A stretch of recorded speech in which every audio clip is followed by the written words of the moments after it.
Investors focusing on renewable energy are calling on the government to review its policy. On the letters of support it issues, investors claiming that risks associated with renewable energy generation have changed with the time.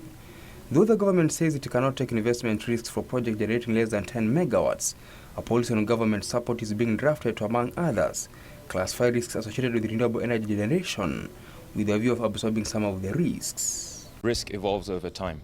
So I think there always has to be an open conversation about how risk has evolved in the market. And parties have to be reasonable about risk allocation. So what was reasonable 10 years ago, and I think, Doctor, you'll agree with me, I think 10 years ago, asking for KPLC commercial risk to be backstopped by a PRG, by the World Bank, it made sense on certain projects of a particular size. Today, KPLC has proved its commercial viability, and therefore people need to take a view on the kinds of risks they are now trying to push onto the public sector. We will have better risk allocation. We will have much better clarity on how we define what we call different categories of risk. We will define the notion of political risk very clearly. We are defining the notion of land risk very clearly. At the same time, the government seems to admit that coordination of various agencies involved in generation of renewable energy is delaying the timelines set to complete power projects.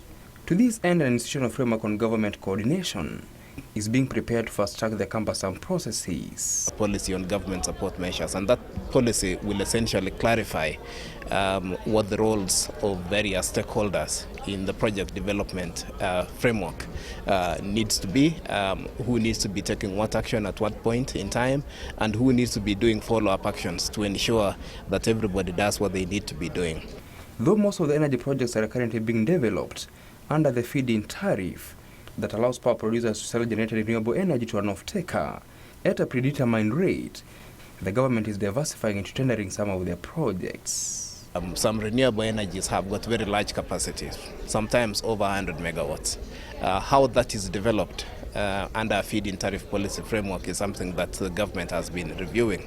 So what we are thinking about doing as a country is to ensure that we create higher and higher efficiencies, deliver economies of scale to the private sector when they are looking at investment opportunities. They were speaking during the Power Africa Energy Conference. Nicholas Ndwati, Business Insight.